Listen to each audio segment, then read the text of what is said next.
just going back to desire again, and so just to understand, so from the understanding of consciousness, there is no desire,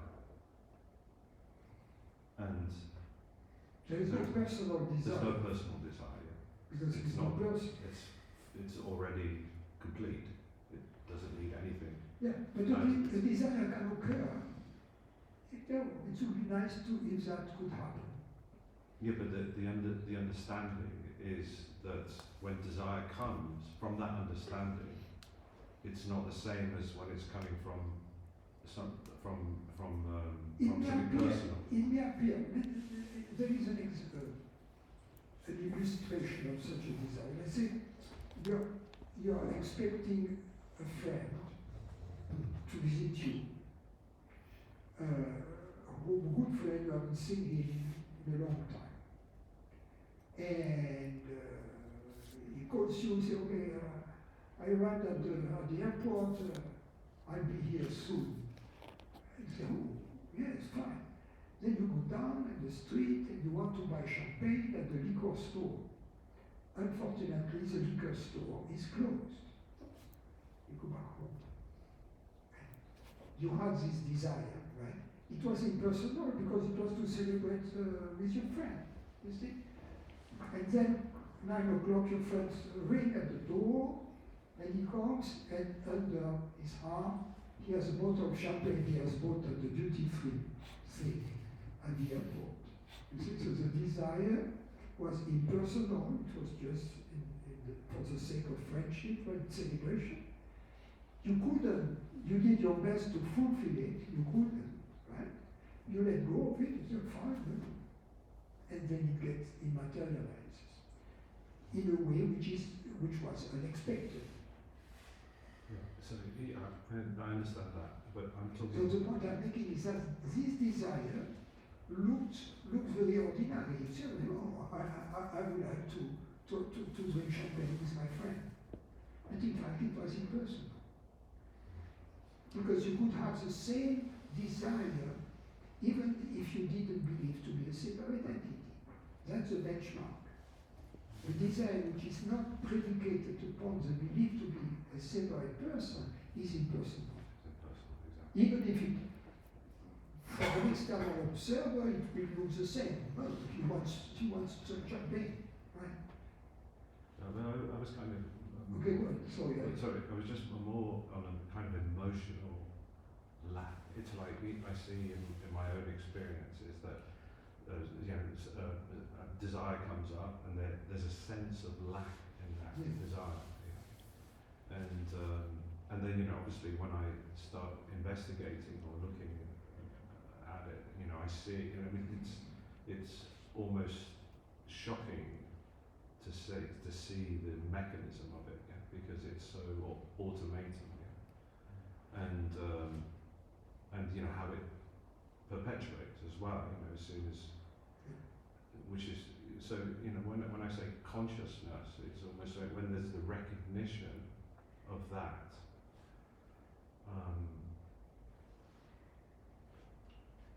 It's from one side it feels shocking, and another side it feels liberating. Yeah. Because there seems to be a sense of freedom in it as well. Yes, at the same time. Yeah. So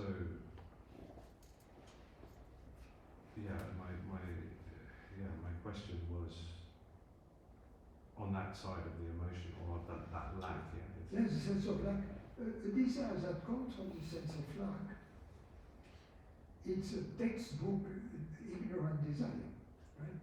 Because it wouldn't be there if the sense of lack was not there. So it's predicated upon the sense of lack, which is itself predicated upon the belief to be separate. So it's false. Yes, and that's a type of desire that on the path to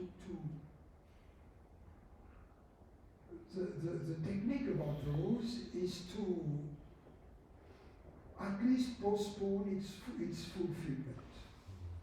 Postpone any action to fulfill it.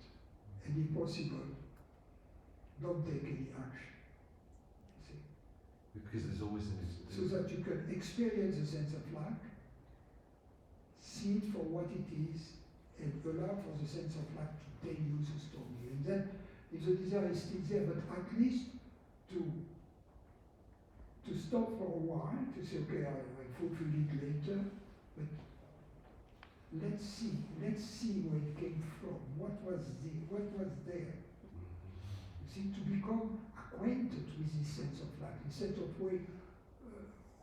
always looking away from it towards the object of the desire,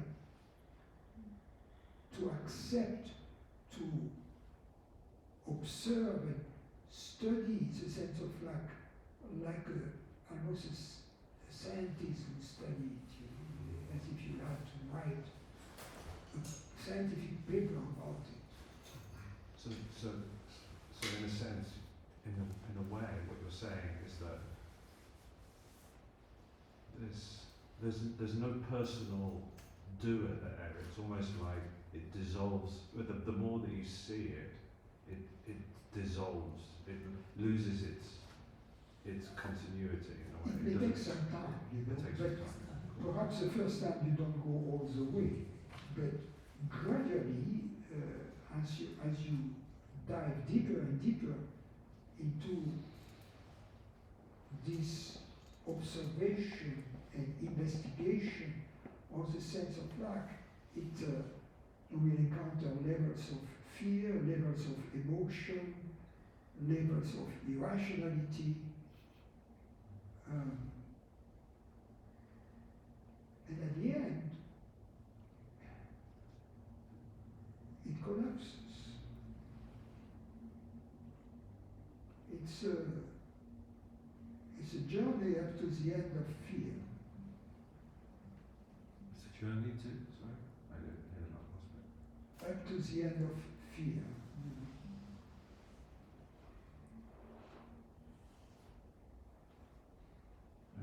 And it just seems so impregnated as well, that fear.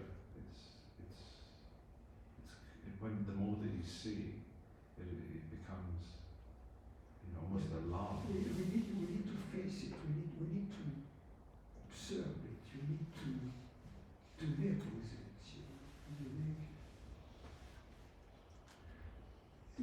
There is another philosopher who said that the goal of this life is to come to grips with our fear of death. And, in a sense, it's true. The spiritual journey is to come to grips with our fear of absolute disappearance. And there's another philosopher, I think it's a French philosopher, Jacques Maritain, who defines the goal of philosophy is to liberate oneself from fear through the use of reason.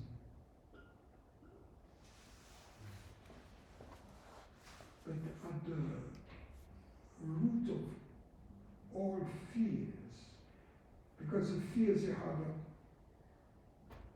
an object, and fear of getting ill, and fear of losing my memory, I'm afraid of losing my job, I'm afraid of being ostracized by my peers, etc., etc. I'm afraid of elevators, I'm afraid of heights. It's always an object, heights, elevators, being ostracized, etc. Illness, death. But there is a common fear, a common background of all fears. An existential fear, from which all the other fear which have a name, elevators, heights, illness, from which they originate. So it's a fear which has no name. And behind this fear, in hiding, is this sense and belief to be separate. fear acts like a protection of ignorance that wants to perpetuate itself. And it requires courage to go through this last rampart, this last line of defense, because that's when it is at its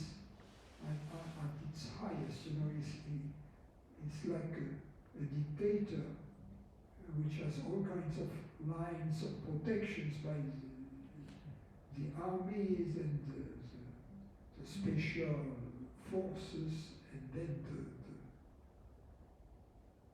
the very skilled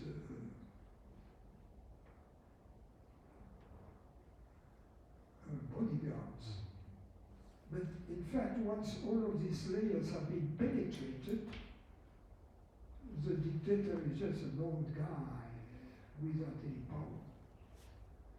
So this ignorance, once we go through the layers of fear, and we take the flak, so to speak, we take the intensity at the end, evaporates. That's a secret. You find that in all kinds of religions. You have the symbolically in the temples. You have the holy of the holies, the center of the temple, right? That's the consciousness. And then you have the ramparts that hide it. And then at the outside of the temple, you have the guardians of the temple. You find that in all religions. It could be dragons. It could be gargoyles in the churches. In the ancient Greek temples, you had that. So you had two statues on the path to the temple. And frightening, symbolically, the function of these is to send away the ones who don't have what it takes, who don't have the true love for the truth, which gives them the courage to go and to move further.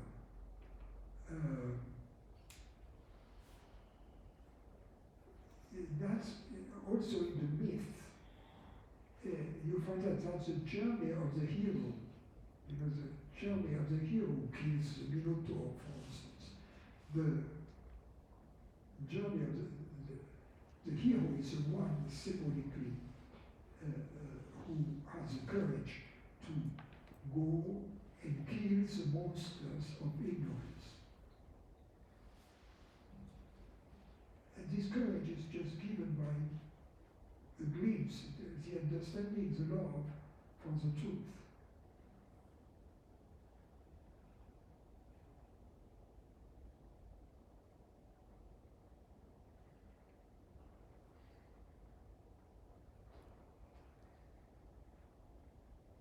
It's interesting to see how the same myth, you find them in different civilizations, different religions. They speak of a common experience. And it's only normal, you know, that ultimately there is not the wisdom of Rumi and the wisdom of Buddha and the wisdom of Ramana Maharshi and the wisdom of Master Eckhart. There is only one wisdom, one experience.